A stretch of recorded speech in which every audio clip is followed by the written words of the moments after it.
أعوذ بالله من الشيطان اللعين الرجيم. بسم الله الرحمن الرحيم.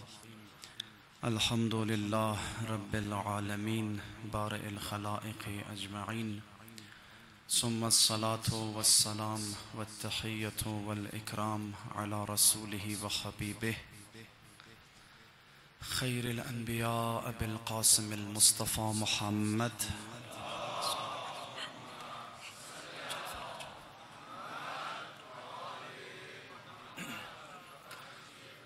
وعلى آله الأئمة المعصومين الغر الميامين، سيما بقية الله في الأراضين. روحي وأرواح العالمين لتراب مقدمه الفداء. أما بعد، قال الله تبارك وتعالى في كتابه المجيد وقوله الحق وهو أصدق الصادقين: يا أيها الذين آمنوا كونوا مع الصادقين. انسان هر چقدر از لحاظ علمی رشد کنه و اطلاعات انسان بالبوره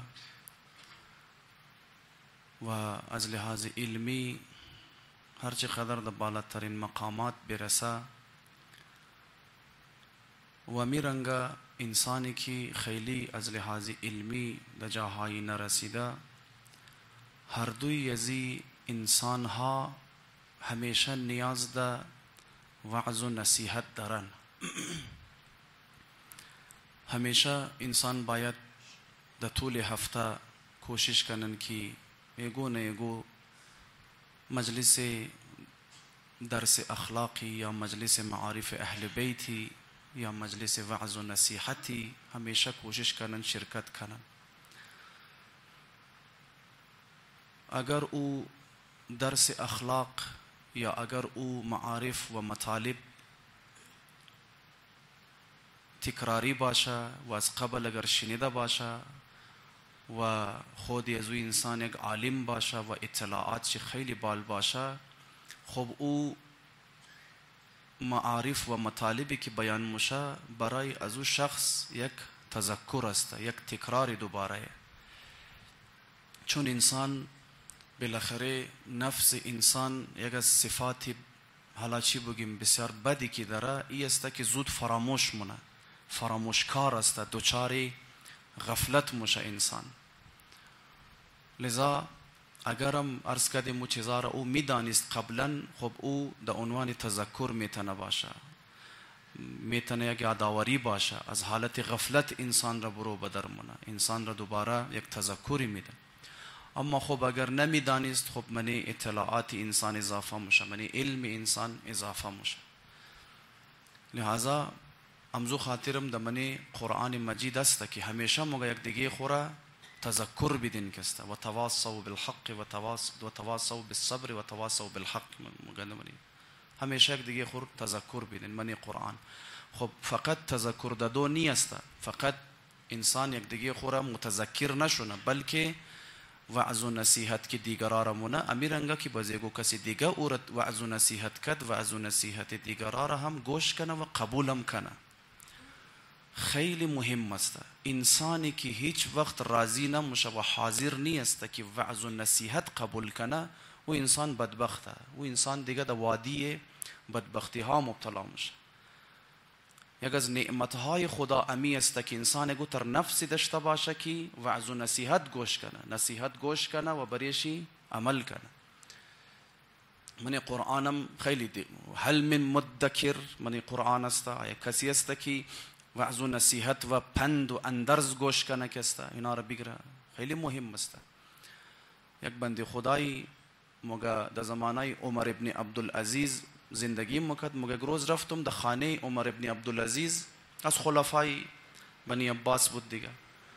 مگه رفتم در خانه شی، مگه دومزو کمره که معمولا نماز میخوانه. حالا عمر ابن عبدالعزیز علی الظاهر یک آدمی بهتری بود، کم زر یک خوبی های داشت، و الا او هم آخرشی چندان آدمی خلاصه علیه السلامی نبود.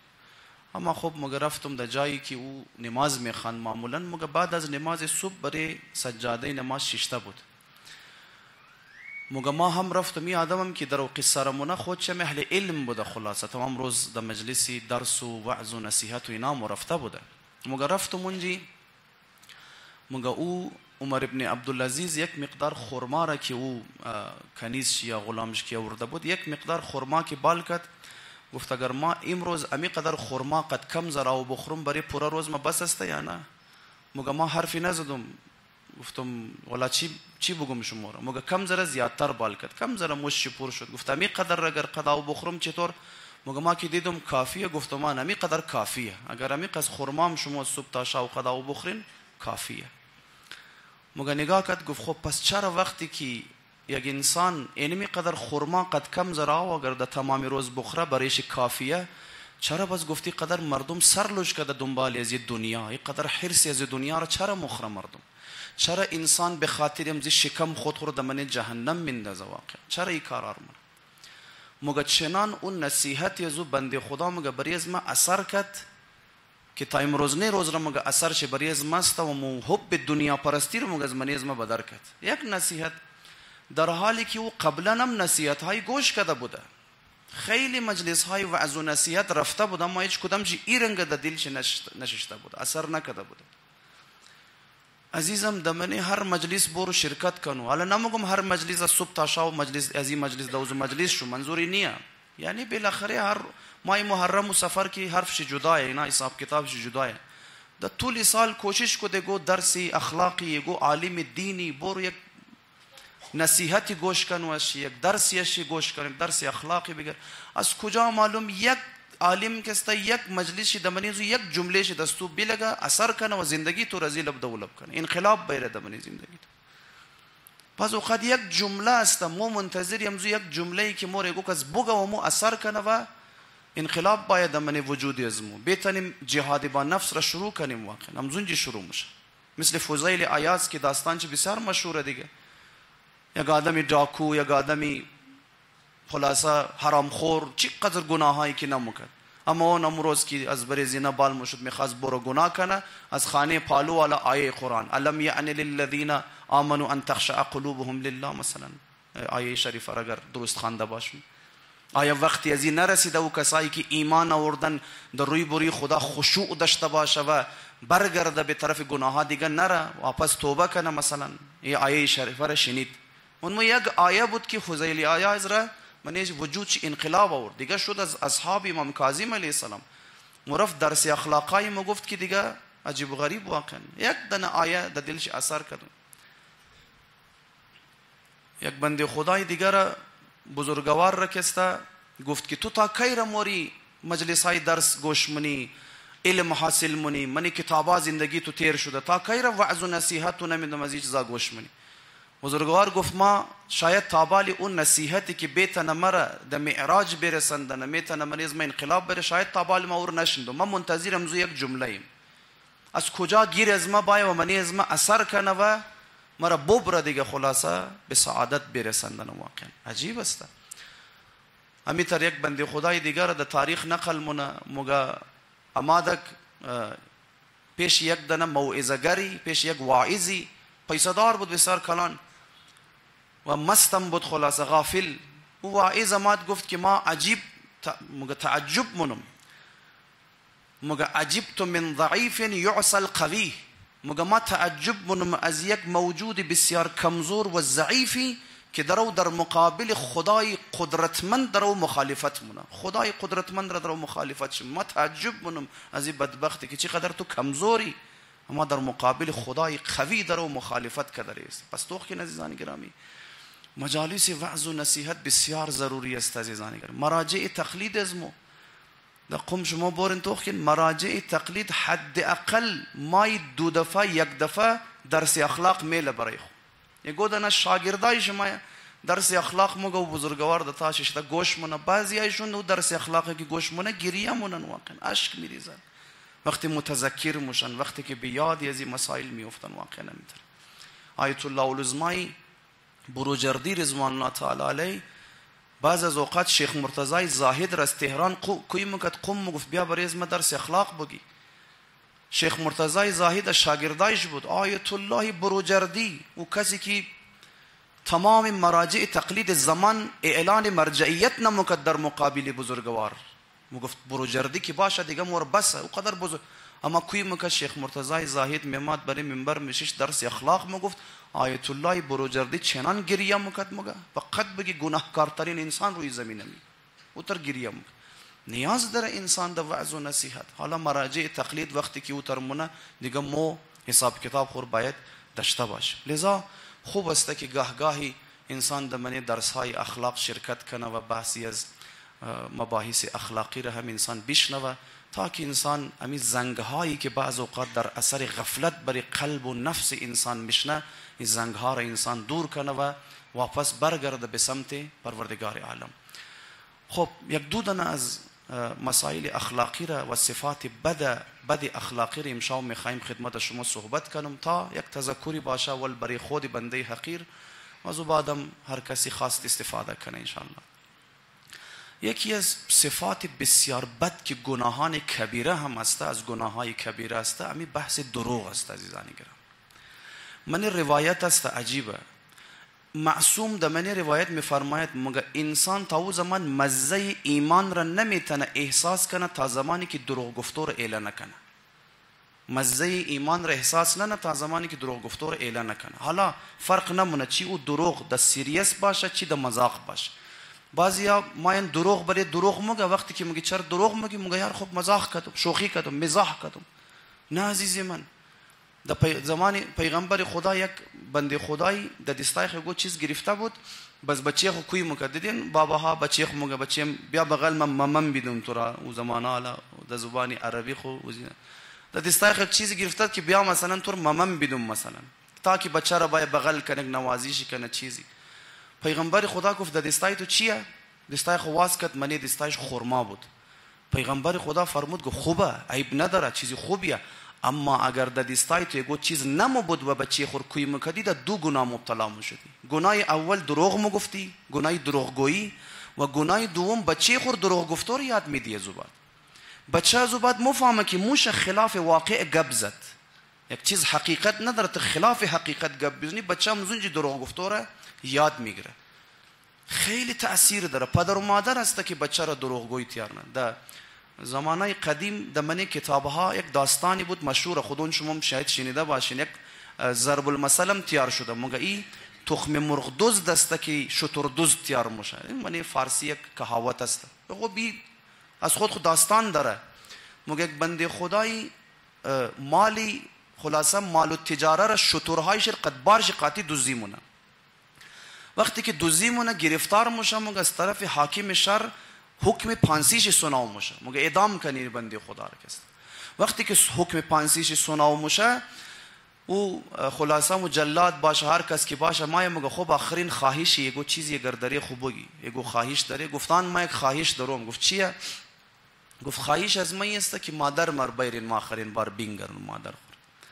اونا خب برال دلشان نرم میشه، مردم خیال نکی بنده خدا ل میخوای اعدام شو نمیخوای بمره مادر خور میخوای بینگرنه از حلالیت بطلبه مادر خوب از ما راضی باش مر حلال کنو مادرو میخوایم برم خلاصه از یرفه. خب مادر شرکوی نه یک مادر پیر داشت مگه وقتی که مگه مادرش یا مادر بنده خدا مادر گفت گوش خوبه یک چیزی میخوایم تا مگه مادرش گوش خور نزدیک دهان نزی برد قدندو خید مگه گوش مادر کٹ خون جاری شد. مگه مردم کی اطراف استاده بود دید تعجب کرد. گفت بدبختی چی کاری بودی زنی بدبخت مادر تو چی گناهی کرده بود توی بلار در سرش آوردی چرا این کار را کردی؟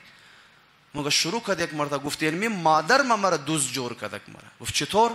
گفت ما وقتی که ریزه بودم از خانه همسایه رفتم تخم مرغ دزدی کرده میوردم یک روز می که مر نگفت که بچه می حرام گناه نکو می کار. مگه ما رفتم دزدی کردم میوردم مادر مرا گفت بخور بچه زردیای شیر خوب بخور که بسیار پروتئین زیاد داره و پوستای شیرم بگیرد من باغچه پرتاو که همسایه خبر نشون. این مادر ما یک روز مرا نگفت که می گناه عواقب بد شیر مر نگفت نتایج بد شیر مر نگفت. اینمی باعث شده که امروز ما درو میخوایم مردم مرا پانسی بده. اینمی باعث شد که ما از تخم مرغ دزدی در شتر دزدی رسیدیم امروز. ما دوخ کنیم امروز مرا درو میخوای پانسی بده. واقعا نمیتر. پدر و مادر تربیت خیلی تاثیرگذار است عزیزان گرامی. پدر و مادرها باید توجه داشته باشه. اصلا ما روایت داریم کل مولود یولد علی الفطره. هر انسانی مگه قد فطرت اسلام در دنیا مایه مگه یک انسانی خود به خود پیدایشی طور پر پاک است، دروغ گفتار بلد نیه. یک بچه‌ای بس پیدایشی طور پر دروغ گفتار بلد نیه. از او بعد پدر و مادر است که او دروغ گفتن را یاد میده. همین تر بابایی که مثلا بیا تور مامان بدوم بچه نزدیک ما میبینه در دستایش چین او خیال ما بچه خور قچی شوخی مونم، نه بچه تو درو یاد میگیره. اتفاقا بچه ها خیلی دماغش کار مونه. بابه ما خلاف واقعیت یک گبر زد پس موشه ما مزی بعد از او بعدم دروغ گفتار یاد میده. امو دروغ مشهور معروف که خیلی آمیزنه برو بچیم دان خانه بابا تور میگو اگر مر خاص بگی بابا نیه. مشهور معروف دروغیه که بابا ها بچه خوریات میده. امزونجیه. یک روایت دیدم عجیب. موقع وقتی که بچه در شکم مادر است دیدین اول نطفه از بعد علقه مزغه موشه بس گوشت بس وقتی که موقع بچه 4 ماهه موشه اینا متن روایته. موقع وقتی بچه 4 ماهه موشه فرشته که مایه میخواه او گوش و چشم و قاش و صورت چهره برایش تیار کنه فرشته از خدا سوال نمگه خدای برای پیشنی ازی شقی بنویسم یا سعید بنویسم. شقی یعنی انسان بدبخت جهنمی، سعید یعنی انسان خوشبخت سعادتمند بهشتی. چی بنویسم خدای؟ خدا از جانب خدا خطاب میرسه مگه نگاه کن برای پیشنی مادرش چی نوشته. اگر مادرش شقی شقی بنویس، اگر سعید سعید بنویس. خب ممکنه ایگو که سوال کنه اجی آقای خود جبر شد و بچه بیچاره چی قصور کرده، مادرش شقیه بچه چی قصور کرده. خب دو جواب داره. اولی که حدیث ظاهرا درو میخواه ایره بفهمندنه کی تربیت مادر، کردار مادر، عملکرد مادر اینقدر تأثیر گذاره که مادر هر رنگ باشه بچه خور قدم زو تربیت غلط خون مورنگ تربیت مونه اون مورنگ. اگر مادر تربیت غلط کنه بچه خو کردار مادر غلط باشه، اگر مادر غافل باشه قدم زو تربیت غلط خو بچه خورم به جهنمی میتونه کنه چون خود چی شقیه کردارش متر بچه ما متر موشه دیگه. از اول اگر مادر سعید باشه سعادتمند باشه کردار خوب داشته باشه تربیت خوب بده اولاد خور اون مادر اولاد خور بهشتی میتونه تیار کنه. از اول خداوند متعال مگه باشه مادر تو هر رنگ باشه خدا انسان مگه ما ترخ اختیار خدا دم نه تو اختیار داشتی تو مثل مادر خو شقی تیار نشو مثل پدر خو شقی تیار نشو تو برو سعید تیار شو خلاص اینیه. لہذا منی تربیتی خلاصه پدر و مادر بسیار زیاد کسته برای اولاد کسته اثر داره. منی مفاتیح الجنان یک دعایی است که در منی بعد از تعقیبات نماز صبح خوانده میشه انسان اونا رو باید بخونه واقعا.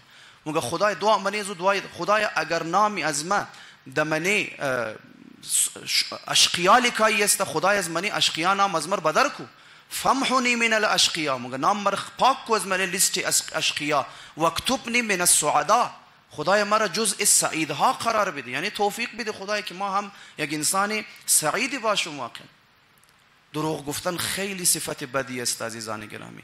امام رضا علیه السلام دو دانه صحابی داده در قم، یکش در نام ابن ادریس یکش در نام زکریا ابن آدم. در من قبرستان شیخانی که نزدیک قم حرم بی معصومه قبرستان در نام قبرستان شیخان این دو بزرگوار منجی دفنه زکریا ابن آدم منجی. مگه یک روزی زکریا ابن آدم برای امام رضا خط لکاینه مگه یا امام اجازت بدی ما از قم برم از اینجا برم یگو جای دیگه برم. چرا برم؟ به خاطر از اینکه یا امام اینا می مردم از این شهر زیاد دروغ مگه اینا مگه ما یک 2 روز پیش دیدم یک بنده خدایی یک گوسفند را اشاره کرد که پیش شبای مگه دستای خو بند گرفتاد. گوسفند بنده خدا خیال کرد که دستای از علف سبزیه اما بوی کرد دید دستایش خالی چیز نیه. گفت یا امام اینا حیوانات را نمبخشه قد حیوانام لا دروغ مگه اینا یک قدر این شهر. امام مر اجازت بده ما برم از اینجا که البته امام رضا مگه حکم میده مگه نه تو منجی باش مردم قم به خاطر است تو در امان هستند تو باعث امان برای مردم قومی. لذا حکم امام را گوش نه امروزه من قبرش منجی وجود داره مردم مورن زیارت ما زکریا ابن آدم را از اصحابی بسیار خوب امام رضا علیه السلام. چقدر صفت بدی است دروغ. من کتاب مواعظ العددیه یک روایتی است عجیب. پروردگار عالم جبرائیل را نازل مونه مگبور پیغمبر خدا را بگی که از جعفر تیار تشکری کنه شکریه جعفر را بجا بیاره به خاطر 4 دانه صفتی که جعفر داره دمنی خو. روایت چی میفرماید؟ خدا متعال مگه انی شکرت لجعفر ابن ابی طالب برار امام علی علیه السلام 4 خصال، به خاطر 4 صفتی که حضرت جعفر داره بر تشکری کنم. این 4 دانه صفت را جعفر پیش از اسلام هم داره، بعد از اسلام هم داره. همزو خاطر خود تشکری منشی، یعنی هنوز اسلام نماده که اینا را حرام قرار بده. جعفر مو زمان هم از این صفات دوری مونه. مثلا خب اون صفات چیه؟ مگه پیغمبر خدا آمد پیشی حضرت جعفر، فدعاه النبی. البته بعض روایت مگه کوی کد جعفر را، بعض روایت مگه رفت پیغمبر خدا شی پرسان کرد. فاخبره، مگه جعفر را گفت که انت قصه شده خدا از خاطر 4 دانه صفت تو تشکری تو ادا مونه. رسول خدا سوال کرد، گفت ای جعفر و 4 دانه صفت چیه که از خاطر شی خدا داره واسه تو تشکر مونی؟ خیلی حرفا. یک وقت یگو عالم تشکری، نگو کلا، یک دفعه خدا داره و تشکری مونه. چیه او صفات؟ مگه حضرت جعفر عرض کرد، گفت لولا ان الله اخبرك ما اخبرتك. یا رسول الله اگر خدا شمور خبر نموکد ما شمور نموگفت. میج وقت ماده داستان را قد شمو نقل نموکدم کسته. خب او 4 صفت چیه؟ اول نیشی فرمود، عرض کرد که ما شربت خمرا قط. مگه یا رسول الله ما در زندگی شراب نخوردم، چی قبل از اسلام چی بعد از، یعنی اون زمانی که هنوز اسلام نماده شراب حرام نکرده ما شراب نمیخوردم. چرا نمیخوردم؟ مگه لانی علمت ان لو شربتها زال عقلی. مگه ما چون قد عقل از خود فهمیدم که اگر شراب بخورم شراب عقل از مرا زایل مونه، شراب عقل از مرا از بین مبره دیگه، عقلانیت ما از بین مبره دیگه، مشم حیوانی تیار نیره عقل انسان مفهمه. امروز ساینس ثابت کرده شراب که انسان مخوره امو سلزی دماغ انسان را دمیج مونه و دمنه بدن انسان تمام سلز دوباره خود ریکور مونه سوای سلز برین. یک دفعه که دمیج شد دوباره خود ریکور نمونه کست. این امروز نفهمیده. البته خب من روایت وقتی که شراب عقل رضایل مونه، نه فقط دماغی مثلا مادی را، نه عقلانیت انسان را از بین مبره، انسان حیوان تیار مونه. حضرت جعفر میگه ما قد عقل خو قبل از اسلام فهمیده بودم شراب مضر است، ضرر در عقل مرز بین مبره ما نمیخورد. دویمنیش چیه؟ عرض کرد که و ما زنیت قط، ما در زندگی گناه جنسی انجام ندادم. مگه لانی خفت انی اذا عملت عمل بی. مگه چون ما نسبت به ناموس خو غیرت داشتم، مگه هیچ وقت گناه جنسی مگه ما انجام ندادم کسته. سیمنیش چیه؟ فرمود و ما عبدت صنما قط. ما یا رسول الله در زندگی بت پرستی نکردم، هیچ وقت ما بت پرستی نکردم. چرا؟ مگه لانی علمت انه لا یضر ولا ینفع. مگه ما فهم قد عقل خو که تو مکدم مفهمیدم که بابا بت پرستی بت ها نه از ما فایده میرسند نه از ما نقصان. این سنگ را ما چرا پرستیش کنم؟ فهمیده بودم، استدلال عقلی کرده بود برای خود. امزو خاطر مگه وقت بت پرستی نکردم. و چهارمنیشی فرمود که انی ما کذبت قط. مگه یا رسول الله ما در زندگی دروغ نگفتم. چرا دروغ نگفتم؟ مگه به خاطر ازی که فهمیدم دروغ گفتن علامت پستی یک انسان است، علامت ذلیل بودن یک انسان. انسان با کرامت، انسان با شرافت هیچ وقت دروغ نمیگه. انسان پست است که دروغ میگه. ببینید دروغ نگفتن چقدر صفت خوبی است، چقدر ارزش داره که خدا از خاطر ازو داره از بنده خود تشکری مونه. تشکر ای جعفر ای بنده خوبی از ما که دروغ نمیگی، تو در زندگی دروغ نگفتی. واقعا چقدر واقعا اهمیت داره که انسان از این چیزا دوری کنه. پیغمبر خدا در من یک روایت میفرماید مگه یک انسان مؤمن تا او زمان را از عذاب خدا نجات پیدا نمونه تا زمانی که از 4 چیز دوری نکنه. خیلی مهم است عزیزان گرامی روایات را گوش کنیم، در یاد خوب بیاریم که خدای نکرده مو نزدیک یزی 4 صفت نشونیم تا ای که خدای نکرده مو هم از نجات محروم باشیم. اول صفتی که مگه شمور تا که از دوری نکده نجات پیدا نمونی صفت بخل است عزیزان گرامی. بخیل، انسان بخیل، صفت بخیل قدر بده که بعض اوقات انسان را از عبادت ها دور مونه. تا شیر مگه بیا خمس مال خور بدی، مگه نه بابا ما خمس دیگه چیه، خمس نمیدم کستما. چون بخیل است نمیخواه پیسه از جیبش بدرشونه، خمس را از بیخ چیکار مونه؟ انکار مونه. بابا برار تو دایی روزا دیس چی تنگ است، برو کمک کنو شریک داد چی برسو، بچه خاله تو نمیدم، خاله تو خوار تو نمیدم فلان، کمک کو شیره. نه بنده خدا چون بخیل است نمیخواه کمک. صفت بخل. من روایت است مگه انسان‌ها در 4 گروه تقسیم میشه: انسان‌های کریم، انسان‌های سخی، انسان‌های بخیل، انسان‌های لئیم. کریم کیه؟ کریم او انسان‌هایی است که خوب خودش داره و از خود کده زیاد در دیگران رسیدگی مونه. مثل یک بنده خدا را ما میشناختم، پیسه‌دار بود، خودی بنده خدا در خانه کرایه‌داری زندگی میکرد، اما برای فقرا خانه تیار میکرد، برای انسانهای نادار بی خانه خانه تیار میکرد. البته این رنگ آدما بس فامیلیش هم کریم است. اگر این رنگ آدما خالی خودی کریم باشه، فامیلی کریم نباشه، و فامیلی بس نمیل از این کارا کنه. ما خود در خانه کرایه‌داری تو برای مردم خانه تیار منی اجازه نمیده. این رنگ آدما تمام خانوادهش کریم مقدمی کار. اهل بیت امیر رنگ بودن، اهل بیت اسمت و طهارت امیر رنگ. از خودون خود زیاد در نیازمندان می رسیدن. موقع یک روزی امام علی سلام الله علیه کم پیسه قرض کرده بود از یک کس، اما در مقداد دادک. مقداد قبول نکرد، گفت یا امیر المؤمنین شما از مکه، شما هم حالتی کندیشن اقتصادی شما خوب نیه، یا علی ما نه قبول ننو مولا جان شما بگیرین امیره.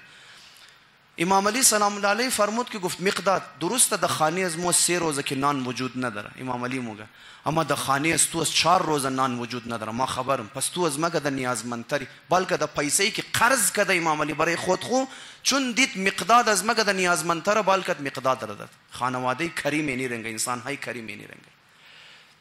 دویم نه گروه انسانای سخیه. سخی کی رو مگه؟ سخی اونایی که هم خود چی مخرم دیگرا رو میده، هم خود چی خوب مخره، هم در فکر دیگر است، هم خود چی مورد در برو چلو کباب مخره، مای زن و بچه خور چلو کباب میده. یعنی یک بنده خدا میتر بود، عادت داشت همیشه وقتی که گو مهمانی مورفت یک نانی خوب مخورد، بازمده در خانه نقل نموکد که امروز مورفته چی خورده، میماد در خانه امون نان را برای زن و بچه پخته مکد، سر سفره که زن و بچهش مخورد، مگفت ما دیشا اینزی نان خوردی. آدم سخی نی رنگه، خالی خود چی نمخوره در فکر زن. اما انسانایی که رنگ نباشن نه، متا بنده خدا مور عروسی گو جای مهمانی نان مخره مایه زن و بچه خورمگه که ما امروز رفتی 7 قسم دیش بود خوردی، در حالی که زن و بچه‌ش اون شو تخم ټماټر خورده. مثلا چی قدر تو انسانی چرا میگه بارم این انسان سخی نیست. سیمونه قسم انسانای بخیله. انسان بخیل کیه؟ امو کسی که خالی خود چی مخرم مده دیگر روا نداره، خود چی مورد چلو کباب مخره، ایسکریم و جوس و پیتزا و فلان. نوبت ده زن و بچهش که میرسه، زن و بچه مگه بابا امروز نان چی بخوری؟ زاری مار بخور، از دیشا گرم کو بخور دیگه. چرا تو در فکر شکم این تمام روز شما چی قدر ما شما رو بیدم تمام روز نان. خود چی رفته چلو کباب خورده، بچه رو زن و بچه رو مگه مو ترکاری دیشا و همون لوبی دیشا رو گرم کو بخور. چی قدر شما در فکر شکم؟ این آدم بخیله، خالی خود چی مخره اما دغم بد. خود چی کالاهای نو مبشه بنده خدا، هر ماه یک دانه سوتی نو بنده خدا بخشی خمور میخره. تا زن و بچهش بریز میک جوړه کالا نمیدونم شما تام روز د فکر کالا این فلان و اینا برای زن و بچه دیگه روا نده. آدم بخیل خدا نجات بده از زن و بچه خلا دریغ متاسفانه. این شد بخیل. چهارم نه قسم از انسانهای لئیم است. انسان لئیم کیه؟ انسان لئیم از بخیل کدم بدتره. نه خود چی مخره نه دیگاره میده کس، نه خود چی مخره، نه خود چی نانی خوب مخره، نه زن و بچه خود نانی خوب میده. تمام روز در من بانک اکاونت چی کلانتر شده ریا، الهاکم التکاثر، کثرت اموال هی مال اندوزی که داره درو زیاد بنده خدا درو کسته. نه خود چی نانی خوب مخره نه زن و بچه خود متاسفانه کسته. این آدمای لئیم. خدا رحمت کنه آیت الله سیبوی رضوان الله تعالی علیه را او یک گروه پنجم را هم اضافه کرد منیزی. حالا منی روایت نی، او بزرگوار اضافه کرد. گفت بعضیا از لئیم کدم پستره. گفت اونا کیه؟ گفت تو لئیم نه خود چی مخره نه دیگار میده، اما گفت بعضی از او کدم پسته، نه خود چی مخره نه دیگار میده. اگر یکو کسی دیگه باید دیگار کمک کنه برای زوم کار میشه. چرا میدی درو کس مردم؟ یک پیرمرد 90 ساله بود، داماد داشت، از اولیای خدا بود دامادش. هر شب جمعه بنده خدا در خانه خو مجلس میگرفت، نظر و نیاز میکرد، در فقرای جامعه تقسیم میکرد. از اولیای خدا بود، خدا هم بزمو تر داده بود شیر. هر شب جمعه این بنده خدا هر شب جمعه که پیرمرد 90 ساله در خانهش میمد و داماد تا میدید قاش پیش نپیندی. تو چقدر پیسه فالتو داری، چقدر وقت فالتو داری، چرا میدی مردم را، چرا نمیدون فلان مونی، زن و بچه خو بیدی فلان بیدی دیگه. انسانی که از لئیم کدم پسته، بابا دستو چی؟ او پیسه زویه. اتفاقا خدا هم زو خاطر رو میده، تو از تو وری آدم رو نمیده اور میده.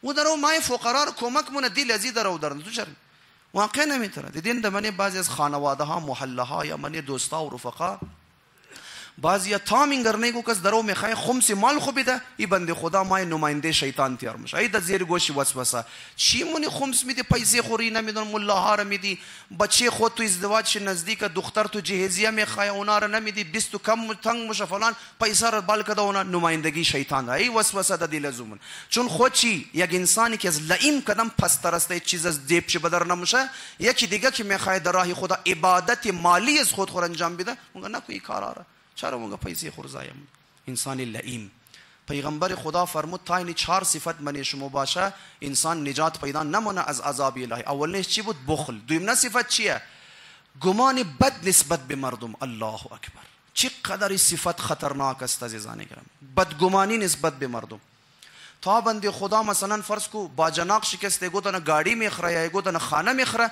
ما د خانه میشنم گونه فلانی که است امروز حتما از دفتر بسیار موتر رشوه گرفته رفته خانه خریده مثلا گمانی بد رفته شاید شویش قمار بازی کرده رفته برای خود خوب خانه گرفته فلان کار کرده دوکه داده گمانی بد مونه متاسفانه تا دمنی رود یک دنر دید طرف یک زن نگاه کرد هونه تو کو طرف ناموسی مردم نگاه نه خب بدبخت ممکنه مو زن را که طرفش نگاه کرده احتمال بدی ممکنه زن چی باشه ممکنه خوار چی باشه مثلا ممکنه خاله چی باشه تا دید قد یک دنه درو گپ میزنه گاب از تهمت بریشی آبروی شربو برزوبا تهمت بزن اصلا تو کو عزیز من مو روایت داریم اصلا فرض کو تو امور دیدی واقعا مو نامحرم بود اون قد از رفت گپ زد واقعا نمیده ثابت شد بریش کست اما کجای اسلام کجا خدا تو اجازت داده که یگو خطایی از یگو کس را گردیدی بس برو فاش کو آبروی زور برای مردم ببر کست واقعا گاب از ما اندمنه فیسبوک استیٹس میده یعنی فلانی رفته امروز قد فلانی گناه را انجام داده یعنی فلانی قد فلانی رفته رابطه نامشروع برقرار کرده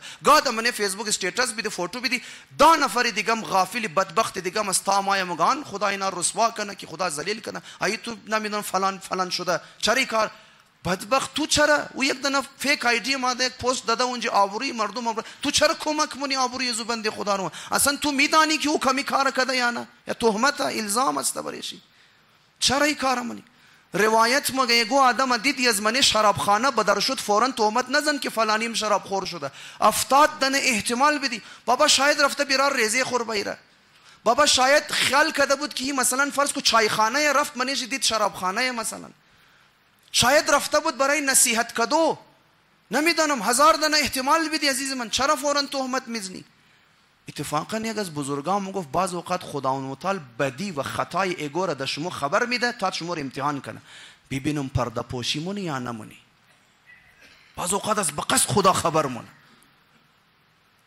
دمزو تیمی که او گناه رو مونه تو رو مون تیم منج برابرن تو مینگرنی که آنونی این گناه را کد تو مینگرنی نمیدونم موبایل شیر مینگرنی خدا چی واقعا مینگرنی خدا از بقصد تو رو خبر دلجی مونه چرا برای اینکه امتحان کنه ببینم تو پرده پوشی مونی یا نموری فاش مونی آبروی بنده خدا رو مبری واقعا خیلی خطرناک عزیزان گرامی خیلی خطرناک اول خو گمانی بد نکو دویم اگر گمانی بد کدی بدبخت دیگه آبروی زور نبر روز قیامت عزیز من روز قیامت تو قد کدام روی خوب از خدا رو میگه خدایا این گناهای کبیره از مر برایش پرده پوشی کنو خدایا فلان گناه کبیره رو کدام اجازت ندی مردم بینگرنه خدا متعال از روی بری تو جواب میده مگه تو در دنیا یک خطای ریزه و گناه صغیره بنده مر پوت نکدی جار زدی تو توقع داری ما روز قیامت گناهای کبیره است تو پوت کنو واقعا مو دیگه زباد روی داری پیش خدا میتر توقع کنی واقعا تو در من دنیا عزیز من تو در من دنیا شاید آبروی یک آدم را پیش 1000 نفر ببری اصلا پیش یک شهر آبروی ببری مثلا یک آدم را موری فیسبوک ویدیو تیار دیگه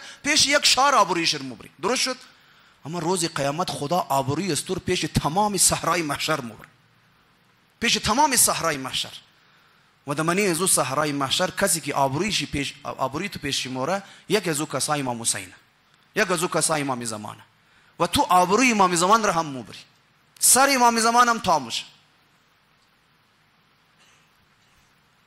دیگه زو بعد امام زمان قد کدام روی خوب بگه که خدای ببخشمی اشیاء از مو بود سر امام زمان تایه همون ترک دیده من دنیا گو بچه گو خطای من سر بابا تایه امام معصوم پدر روحانی از موسته سر امام زمان رو روز قیامت آبروی مردم رو مبری عزیز من تو در من دنیا خطای خبر شدی یک خطایی از یک آدم دیدی عزیز من پوچ کنو ستار العیوب باش مظهر صفات خدا باش مثل خدا پرده پوشی کنو نه برابری مردم. گمان بد نکو عزیز من، گمان بد نکو کسته. البته در منیزی روایت که مگه گمان بد نکو منظورش مگه نسبت به خدا بدگمان نباش. ایگو کزست بعضی از انسانان نسبت به خدا بدگمان است. مثل چی؟ مثلا چرا خدا باجناق مردد مر نداد؟ خدا نمیدن نعوذ بالله فقط خدا از خدا ازمونیه نعوذ بالله. خدا نمیدونم فقط مور دیده تمام بلاهار در سر از من نازل نه نعوذ بالله خدا ظالمه. بعض اوقات خو از گمان بد تیر میشه گپ د تهمت میرسه برای خدا تهمت الزام خدای تو ظالمی خالی همسایه رو میدی مرج نمیدی یا ایگو گناهکار نمیدونم ما این قدر گناه کردم خدا نمبخشه مرا خدا اصلا نمبخشه خیلی قاری خدا هم دبر ازم اینا گمان بده و مور روایت داریم خیلی عجیبه روایت مگه خدا قد هر کس مطابق گمان چه نسبت به خدا عمل منه هر رنگ نسبت به خدا گمان داری خدا مو رنگ عمل منه اگر گمان تو نسبت به خدا خوبه مثلا گمان منی میگه خدایا ما خدایی دارم که ازو بال مهربانش وجود نداره خدای از ما خیلی مهربانه خیلی دلسوزه خدای از ما قادر علی الاطلاق خدای از ما عالم مطلق از همه مشکلات از ما میدانه و خدای از ما کارساز است خدای از ما اجازت نمیده ما از این حالات بمونم خدای ما حتما مشکلات از مر برطرف منه و مر نجات میده این گمانی خوب اگر یعنی نگه گمان نسبت به خدا داری خدا مگه ما قد بلیم ز گمان تو عمل منم یعنی مشکلات تو برطرف منم چون تو گمان تو نسبت به اما اگر گمان بد داشتی نمیدونم نعوذ بالله العیاذ بالله خدا ظالمه خدا د غمنیه خدا مور خوش نداره خدا خالی فلانی خوش داره خدا مگه باش عزیزی من باش تو مرا مرنگ خدا خیلی ماما مرنگ خدا برای تو تیار میشم گمانی بد داره دیگه گمان بسیار عجیب چیزه مگه من چرا مگه تشییع جنازه چقدر زیاد باشه و بنده بخشیده میشه از خاطر گمان بد تشییع کنندگان اگر 100 نفر در پشت سر جنازه بگه اللهم الا لا نعلم منه الا خیرا خدای ما جز خوبی از او هیچ چیز ندیدیم خدا گمان خوب مردم را نسبت به زور برایش عمل نه خدا مو بخشه مگه بنده های ما که ندیده گویا من خدام ندیدم بخشیدم تو گمان خوب چهارم نه صفتی که مگه اگر باشه و انسان نجات پیدا نمونه عزیز سیم نه صفت عزیزان گرامی صفت دروغ است من روایت اگر دروغگویی من زندگی انسان باشه مگه از عذاب خدا نجات پیدا نمونی چهارم نه صفت چیه تکبر عزیزان تکبر انسان نباید متکبر باشه علم تکبر میره پیسه تکبر میره عزیز من تا 4 روپیه پیدا کردی همسایه خور زیر پای خو نکو رشتہ دار خور زیر پای خو نکو عزیز من کم ذره سر خو تا بگیر تواضع داشته باش 4 اصطلاح علمی بلد شدی دیگه قدر مغرور متکبر نشو مونږ امام رضا علیه السلام بعض اوقات میمات قدمزو آدمایی که گوډه را سنبال میکرد قدزونه د سر یک سفره میمات میشش نان میخورد بعضی اعتراض میکرد یا امام برای شما بده شما قدزینا نان مخورین امام عصبانی میشد میگفت ساکت باش تمام از ما فرزندان بنی آدم است هیچ کدام ما بر یک دیگه خو برتری نداره بجز به تقوا فقط به تقوا انسان بر یک دیگه خو برتری تمام یک است چرا تکبر چرا غرور داشته باشیم باید اینی 4 صفاتی که انسان مگر داشته باشه از عذاب جهنم خدا انسان نجات نمیده ان شاء الله که تمام از ما خدا توفیق بده که از این صفات ان شاء الله ما دوری کنیم که یک صلوات بخوانیم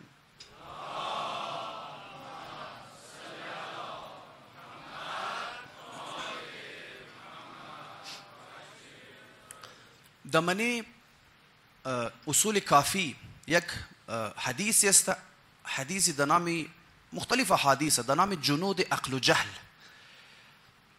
مگه وقتی که خداوند متعال عقل را که خلق کرد برای از یک لشکرهای خلق کرد لشکرها که خلق کرد منظور از لشکرها چی یعنی صفات خوب مثل صداقت مثل شجاعت مثل ایثار مثل نمیدونم که است ایمان اینا از لشکرها و سپاهیای عقل است یعنی به یک جمله تمام صفات خوب از سپاهیای عقل است وقتی که برای عقل سپاهی خلقت جهل از اونجا آواز شبال شد گفت خدای برای عقل سپاهی قرار دادی برای جهالت و برای جهل تو سپاهی قرار ندادی خدا باز میگره مگه سپاهیای جهل من روایت بیان مگه دروغ گفتن تهمت غیبت فحش دادو نمیدونم تهمت و نمیدونم یک بلوغمی صفات بد اینا تامشن لشکر چی میشه جهل تیار میشه است یعنی تمام صفات بد لشکر جهل است یکی از صفاتی که در منیم زیر روایت بیان شده که از لشکر عقل است و سپاهی ببخشید از لشکر جهل است و سپاهیای جهل است صفتی در نام ریا است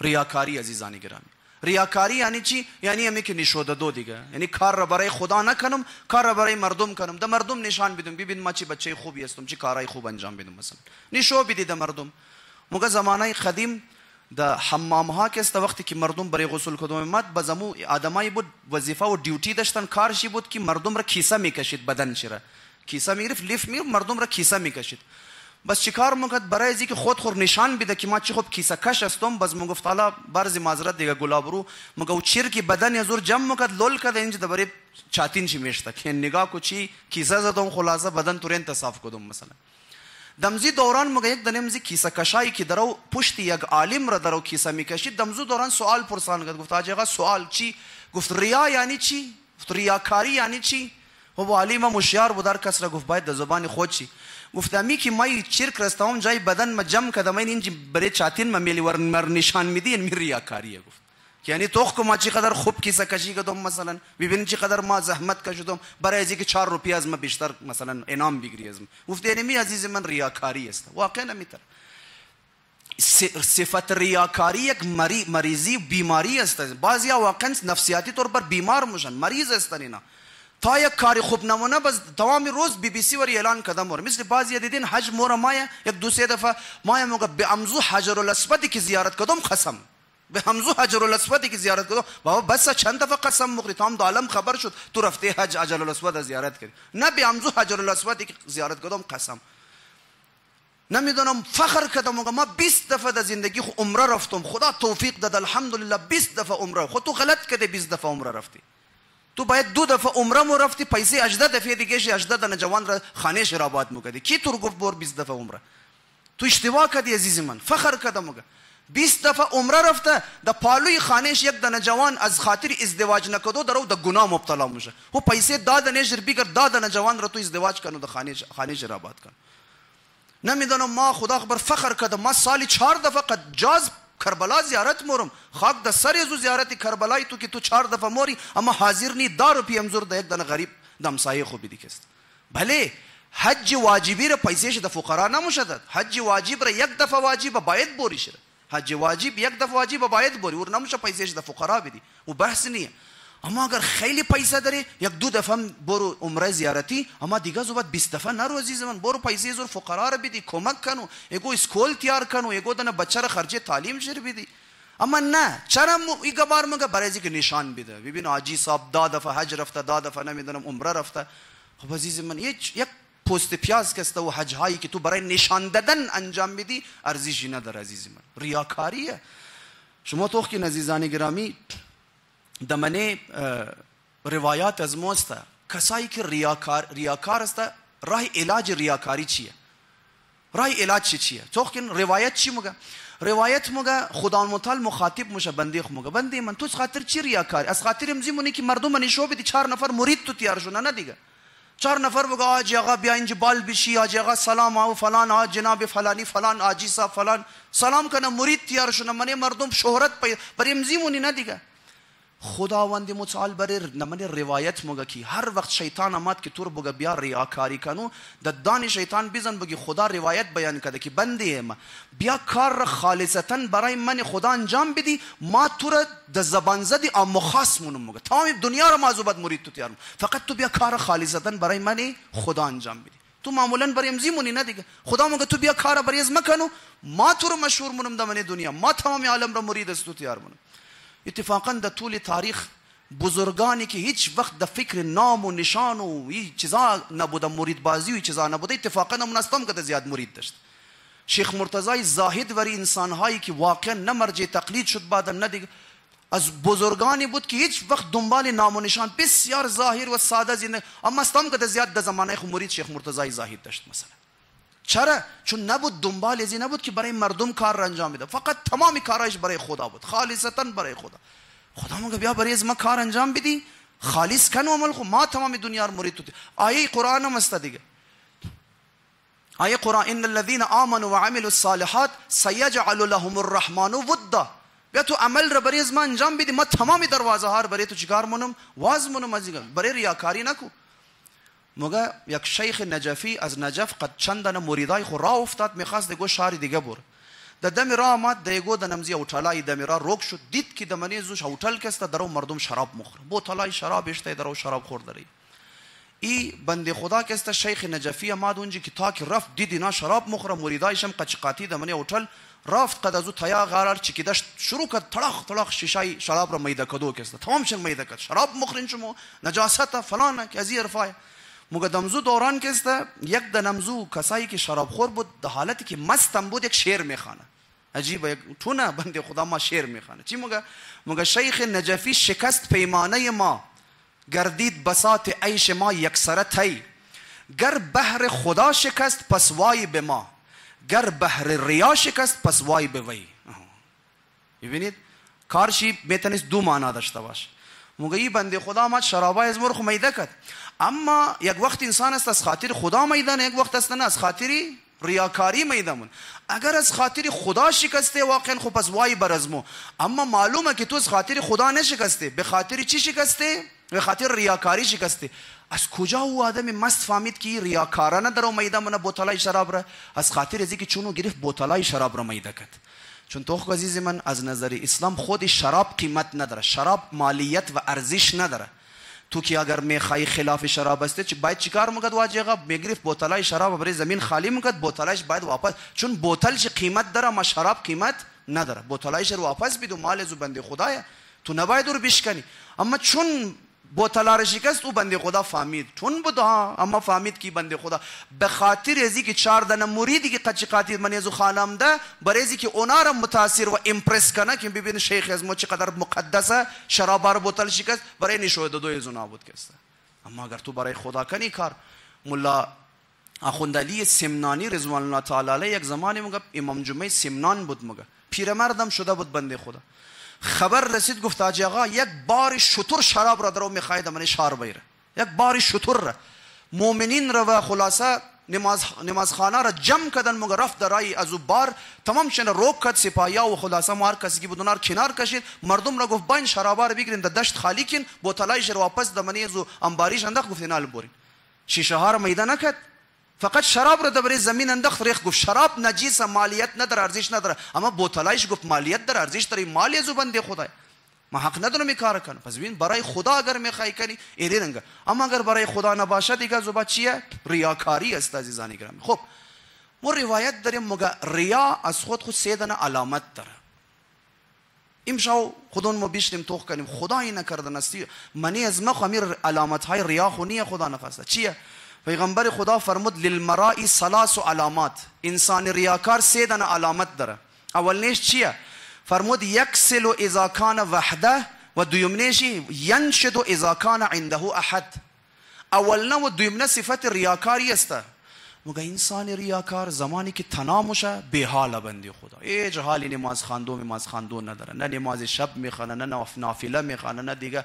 اما یگو دفعه که مور اعتکاف میشنه، یگو جایا د زیارت مور دیگه زایرا قچ است، یک دفعه توغنی اوتر نمازا میخونه، نماز شب خانم میشه بنده خدا، چون دمنی زو اتاقی هتل کی اسټی کده قچ 4 دنه زوار دیگه مست بل چود نماز شب میخونه بنده خدا، سر ټیم نمازم میخونه، ازی کارا نافله میخونه.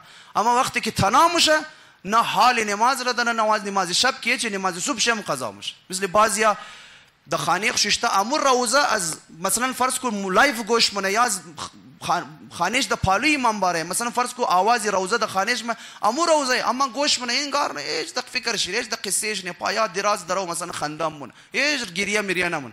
اما اون مو بنده خدا صبح د منی منبره بای بشنه، چون مردم است او ته گریه مون منبره را سر خو بال.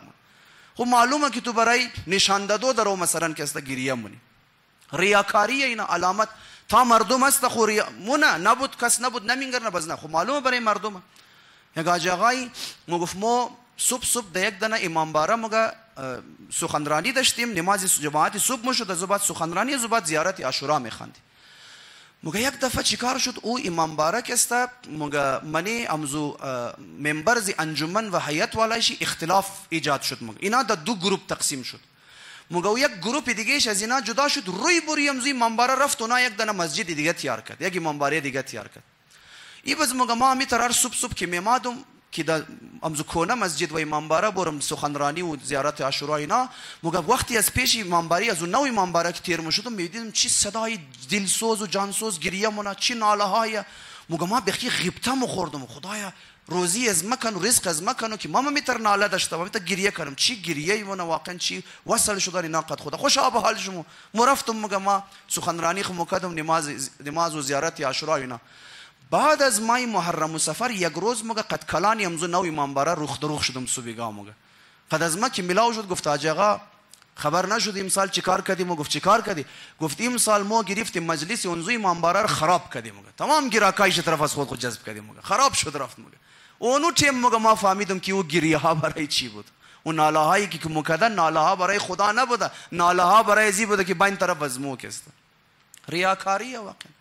اگر یک امام باره مسجد برای ازی مجلس بگیره که مجلس فلانی امام باره را خراب کنم، نوحه خانی ازی خاطر کنه که ماتم داره زور کش کنم و با یک پست پیاز و ارزش کی نداره چی، بس گناه ریارم درو منی، گناه هم منی درو عزیزی منی، هیچ ارزشی نداره، هیچ ارزشی نداره. منی روایت است پروردگار عالم ریاکار انسان ریاکار را مخاطب شده مگه انا خیر و شریکین، ما بهترین شریک هستم، ما از حق از خود گذشتم. یعنی چی؟ یعنی خدا انسان ریاکار را مگه بند ریاکار از من. تو در منی خدا نماز منی دنیا نماز میخواندی 50% برای انسانا 50% برای خدا دیگه نه.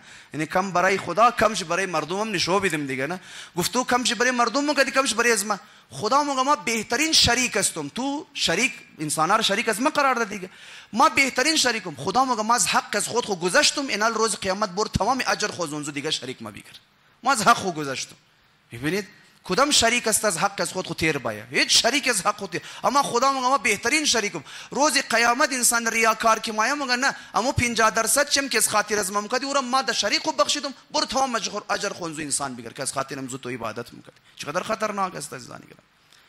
پس این دو دانه علامتی انسان ریاکار که د جلوت و روی بری مردم حال داره، نماز روزه فلان و زنا، وقتی که خلاصه د تنهایی شد دیگه حال مال و اینا نداره. سیمنه علامت انسان ریاکار چیه؟ فرمود و یحب ان یحمده فی جمیع امور. الله اکبر. انسان ریاکار مگه خوش داره که در تمام کارهای خوبش مردم تعریف کنه، تعریفش کنه.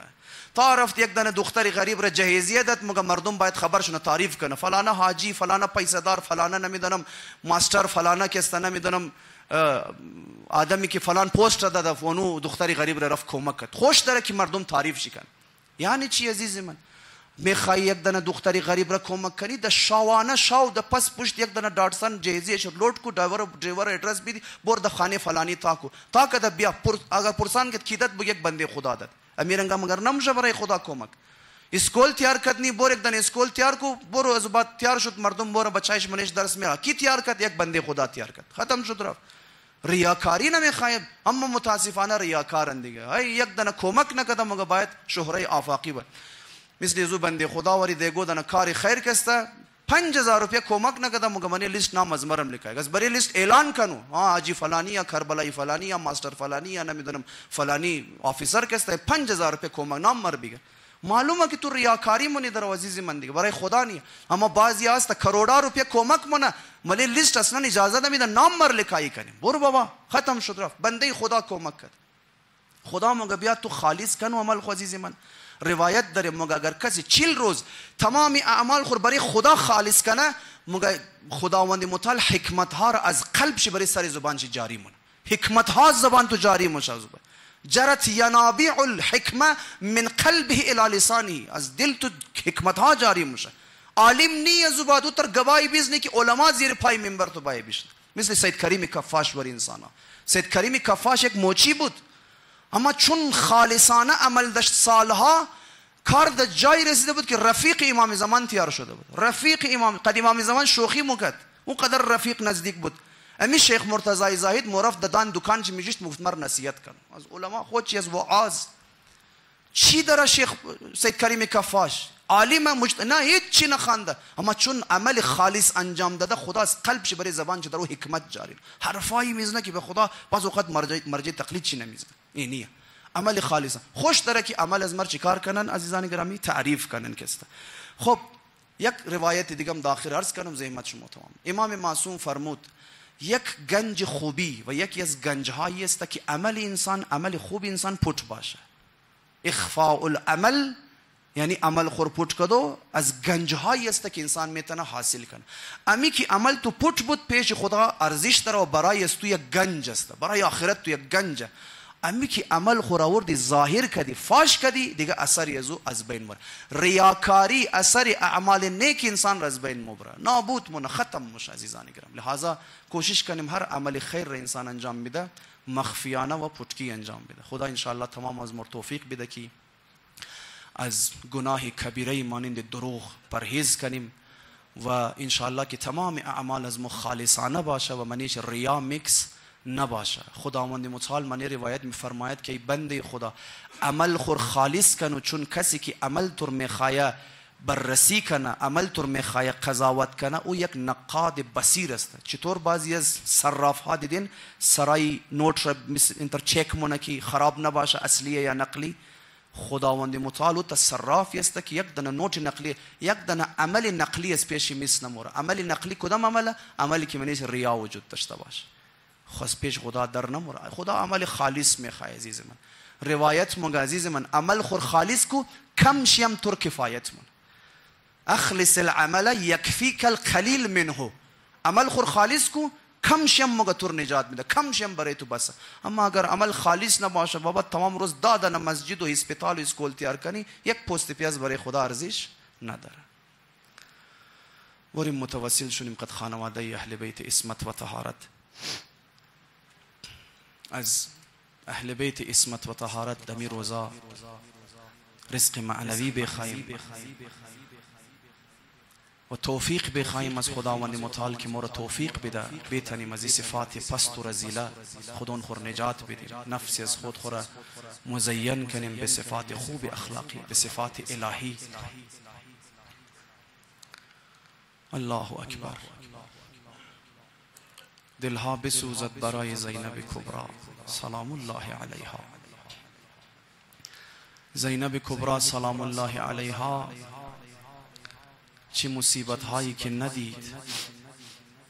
روز عاشورا دختر علی ابن ابی طالب از صبح تا به عصر می دوید.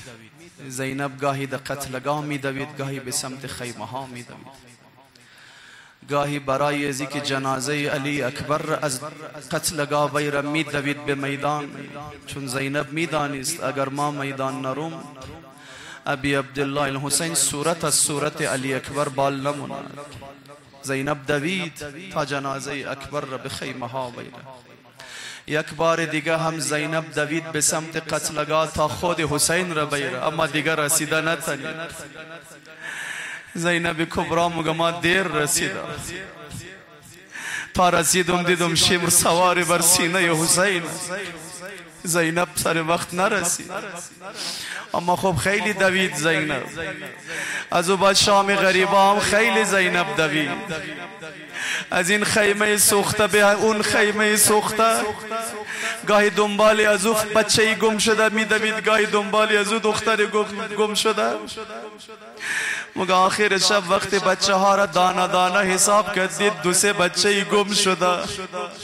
یکی از او دخترهایی که گم شده 4 ساله حسین، وای خدا رقیه هم گم شده.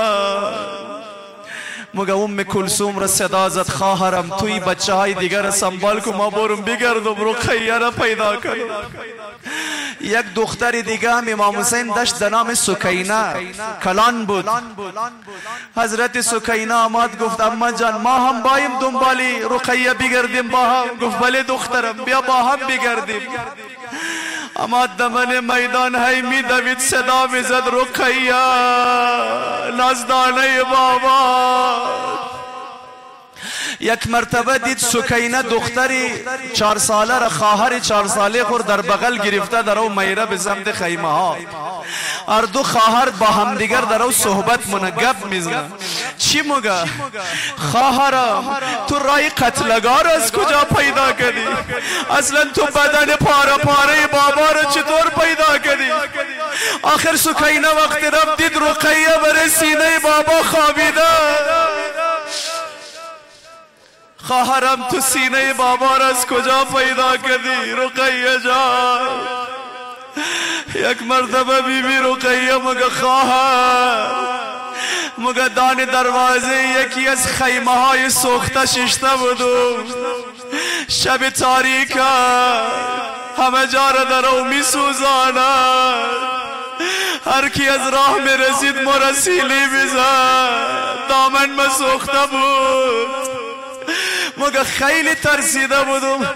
از چوب خیمه گرفته در او فریاد میزدم بابا حسین کجایی؟ بیا دخترت ترسیده بابا. مگه همی فریاد ها را میزدم. یک مرتبه از جانب میدان صدای بلند شد بابا دختر بابا بیا بابا اینجا. مگه رفتم به سمت صدای بابا دویدم. در قتلگاه رسیده بود. خودخوره بره سینه بابا انداخته بود. نمیدانم سینه بابا که دیگه جای سالم در بدن نداره. دختر بابا چی گفتی بابا؟ شاید گفته باشه بابا حسین امو گوشواره دیاد شمایه برای ما ارده بودی. بابا دشمن کنده کد بود. بابا گوشواره های مرکند گوشا زخمیه. بابا حسین بابا الله اکبر.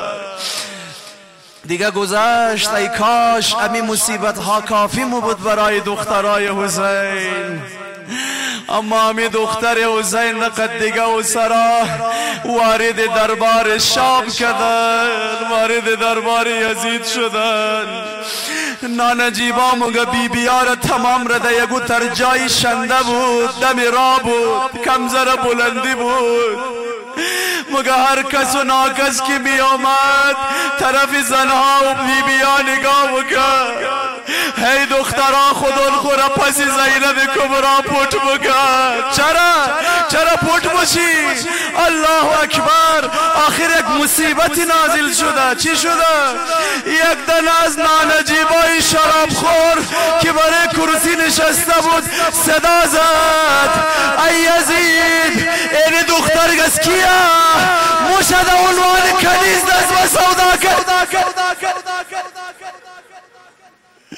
نگاه کنیزی کده بود طرف دختر حسین.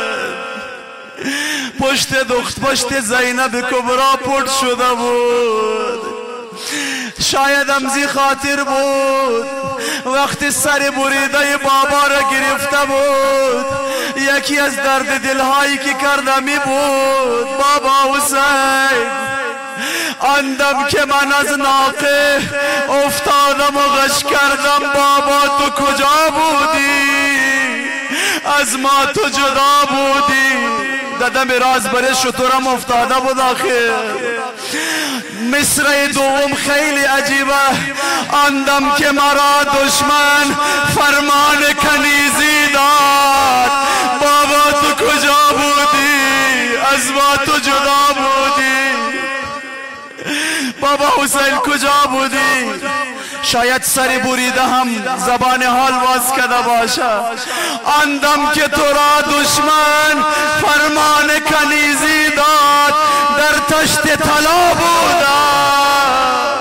در تشت طلا. دخترم زمانی که دشمن تو را فرمان کنیزی داد سر بریده مبر سینه و تشت طلا بود. چی ها که نکرد سر بریده را با سر بریده. نانجیب گرفت با چوب خیزران با لب و دندان حسین به حرمتی مکرد. هرچی زینب صدا زد نانجیب نزد. دخترایش در او نگاه مونه نزد اما گوش نمکرد. باز یک جمله عرض بلوم زحمت شما تمام. راوی مگه یک مرتبه دیدیم سر بریده چشمایش باز شد. دانه دانه دخترای خوره نگاه مکرد. هی رقیه را نگاه مکرد. هی سکینه را نگاه مکرد. اما همی که مگه نگاهش به زینب افتاد چشمای سری بریده بسته شد. یعنی خواهرم زینب برادر شرمنده یا چقدر تو تازیانه خوردی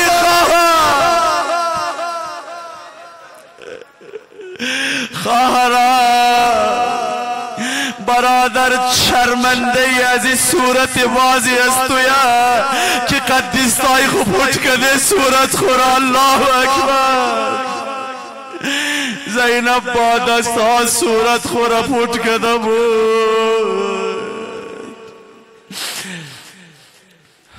الا لعنت الله علی القوم الظالمین وسيعلم الذين ظلموا أي منقلب ينقلبون.